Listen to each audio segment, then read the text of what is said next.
Comedy करता है तो कॉमेडी केवल हंसी या हंसाने के लिए की जाती है, लेकिन वही कॉमेडी जब किसी को नीचा दिखाने के लिए हो या फिर उन पे कोई अपनी बात कहने के लिए हो या वो एक किसी राजनीतिक पार्टी पर हो, तो शायद वही कॉमेडी किसी व्यक्ति के लिए परेशानी का कारण भी बन जाती है। ये अपना अपना पॉइंट ऑफ व्यू हो सकता है, लेकिन इस समय कुणाल कामरा ने एक जो एक्ट किया है, कुणाल कामरा को आप जानते ही हैं, स्टैंड अप कॉमेडियन है। उन्होंने एक एक्ट किया और उन्होंने एक तंज भरा यानी कि सटायर भरा गाना है वो गाया था, और उसके चक्कर में महाराष्ट्र के अंदर जो महाराष्ट्र की पॉलिटिक्स है उसमें काफी ज्यादा हंगामा मच चुका है। दरअसल बताया कि कॉमेडी ये है वो डिप्टी सीएम है महाराष्ट्र के एकनाथ शिंदे, उन पर की गई है। इसमें कुणाल कामरा है, उन्होंने महाराष्ट्र की डिप्टी सीएम एकनाथ शिंदे पर अपमानजनक शब्दों का प्रयोग है उसमें किया है। अब बात ये इशारों में हुई थी, तो तंज में बिना नाम लिए ही ये उन पर कटाक्ष है वो किया गया है। यानी कि ये समझिए कि अगर किसी पर हमें कुछ कटाक्ष करना हो, किसी पर कुछ बोलना भी हो, तो हम बिना नाम लिए भी उनके लिए बोल सकते हैं। उसके लिए कई तरीके हैं, शायरी है, स्टैंड अप कॉमेडियन है, कई लाइन्स है, किसी से मजाक में बात करना हो, काफी तरीके हैं उनको जस्टिफाई करने के, या फिर ये जस्टिफाई तो हम नहीं कहेंगे, हाँ बट डिफाइन करने के। लेकिन आड़े टेढ़े तरीकों से बात तो हुई, लेकिन अब इस पर जो प्रतिक्रिया आई है, यानी कि जो सामने से रिएक्शन आया है वो बिल्कुल सीधा है। और इसके बाद महाराष्ट्र की पॉलिटिक्स है उसमें काफी ज्यादा हंगामा है वो मच चुका है। जहां पर ये कार्यक्रम हुआ था वहां पर शिवसेना के जो कार्यकर्ता थे उसके बाद में वो पहुंचे और तोड़फोड़ की, साथ में विरोध प्रदर्शन करना है वो भी शुरू कर दिया, और कानूनी कार्रवाई का सिलसिला है वो भी शुरू हो चुका है। हालांकि कॉमेडियन कुणाल कामरा की जो कॉमेडी है एक्शन के बाद में भरपूर सियासी मुकाबले में एक जंग का मैदान है वो पूरी तरीके से बन चुका है। और जो विस्फोट उन्होंने किया है, जिस बारूद से विस्फोट उन्होंने किया है, वो इतना बड़ा था कि शिवसेना के कार्यकर्ता है वहां पर पहुंचे और उन्होंने वहां पर तोड़फोड़ है वो भी की। इसके बाद कार्यकर्ताओं की गिरफ्तारी हुई, घंटे भर ही बाद में उनकी जमानत भी हो गई, और घंटे बाद जिस तरह आपको मैंने बताया कि उनकी जमानत हो गई। लेकिन इसी बीच में कुछ घंटों में बीएमसी थी वो भी एक्शन में आ गई, और बीएमसी की टीम हथौड़े के साथ में स्टूडियो में पहुंच गई। बीएमसी की इस तेजी से आप सभी हैरान हैं, क्योंकि इतना फास्ट रिएक्शन करना किसी भी एक गवर्नमेंट विभाग के लिए काफी ज्यादा चौंकाने वाली बात है हो सकती है। और बीएमसी स्पेसिफाई मुंबई के अंदर, तो आप सभी जानते हैं कि किस तरह से बीएमसी वहां काम करती है, और काफी ज्यादा एग्रेशन के अंदर, या ये कहे कि काफी ज्यादा फास्ट एक्शन है बीएमसी ने लिया। और महाराष्ट्र सरकार के मंत्री भी इसमें कोई हैरान है वो नहीं है। महाराष्ट्र सरकार के मंत्री हैं प्रताप सरनाईक है, उनका कहना है कि स्टूडियो अवैध रूप से बना हुआ है, इसके खिलाफ कार्रवाई है वो भी की गई है।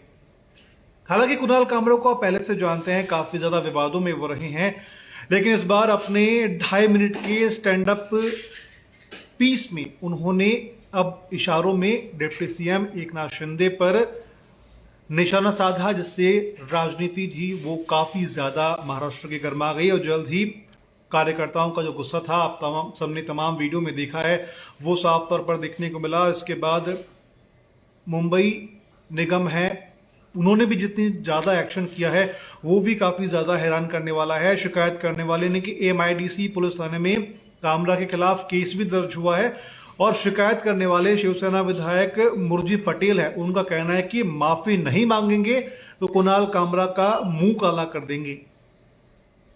हालांकि बताएं कि ये जो कुणाल कामरा है उन्होंने एक अपना स्टेटमेंट है वो जारी किया है। उन्होंने कहा है कि शिव सैनिक द्वारा हैबिटेट क्लब में जो तोड़फोड़ की गई है उसकी निंदा उन्होंने की है। और कामरा ने अपना जो इंस्टाग्राम अकाउंट है उस पर एक स्टेटमेंट दिया है कि मनोरंजन स्थल केवल एक स्टेज है जहां सभी प्रकार के शोज के लिए जगह है, हैबिटेट मेरी कॉमेडी के लिए जिम्मेदार नहीं है, या कोई मतलब हैबिटेट मतलब ये हो गया कि कोई घटना स्थल है वो इसके लिए जिम्मेदार नहीं है, न ही उसके पास इस बात पर कोई शक्ति या फिर नियंत्रण है कि मैं क्या कहता हूं या क्या करता हूं। न ही कोई राजनीतिक दल ऐसा करता है। कामरा है वो आगे कहते हैं कि किसी कॉमेडियन के शब्दों के लिए अगर किसी आयोजन स्थल पर हमला करना है वो मूर्खतापूर्ण है। जितना टमाटर लेकर जा रहे ट्रक को इसलिए पलट देना क्योंकि परोसा गया बटर चिकन आपको पसंद नहीं है। ये जो स्टेटमेंट है कुणाल कामरा के जो ट्विटर अकाउंट है उस पर उन्होंने पोस्ट किया है।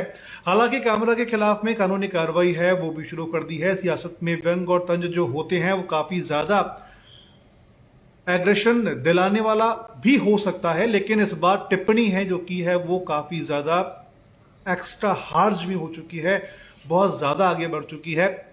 इसको लेकर के महाराष्ट्र में नया सियासी बवाल है वो चल चुका है, छिड़ भी चुका है जंग। हालांकि चर्चा उद्धव के सीएम रहने के दौरान विरोधी टिप्पणी तक भी पहुंच चुकी है, यानी कि सीएम उद्धव के सीएम रहने के दौरान जब उस समय वो सीएम थे तब भी विरोधी टिप्पणियां थी, वहां तक है वो पहुंच चुकी है। अब महाराष्ट्र में टकराव काफी ज्यादा एग्रेशन मोड में है वो आ चुका है, जिस पर नया वॉर है वो शुरू हो चुका है। हालांकि कुणाल कामरा के खिलाफ बीजेपी और शिवसेना के नेताओं का गुस्सा तो फूटा ही है, अब उन पर कानूनी कार्रवाई है वो भी की जा रही है। बीजेपी विधायक ने कामरा के खिलाफ, जिस तरह आपको मैंने बताया कि केस दर्ज हो चुका है। कामरा के खिलाफ जो केस हुआ है वो शांति भंग करने, अफवाह फैलाने और मानहानि का मामला है वो दर्ज किया गया है। अब महाराष्ट्र के गृह राज्य मंत्री है, उनका कहना है कि कुणाल कामरा की सीडीआर की जांच है वो भी की जाएगी, और यानी उन्हें शक है कि कामरा ने जो कहा है उसके पीछे किसी तरह की प्लानिंग है। ये भी हो सकता है कि क्योंकि कई कबार ऐसा होता है कि कुछ ऐसे लोगों, कुछ विरोधी लोग होते हैं वो ऐसे लोगों को हायर करते हैं जिनकी फैन फॉलोइंग ज्यादा हो, जिनकी स्टेटमेंट से काफी ज्यादा प्रॉब्लमेटिक हो, तो उसको लेकर भी वो बातचीत हो सकती है। इसको लेकर के महाराष्ट्र के जो गृह राज्य मंत्री है उन्होंने कहा कि इस पर जांच है वो की जाएगी कि इसमें साजिश किसकी है।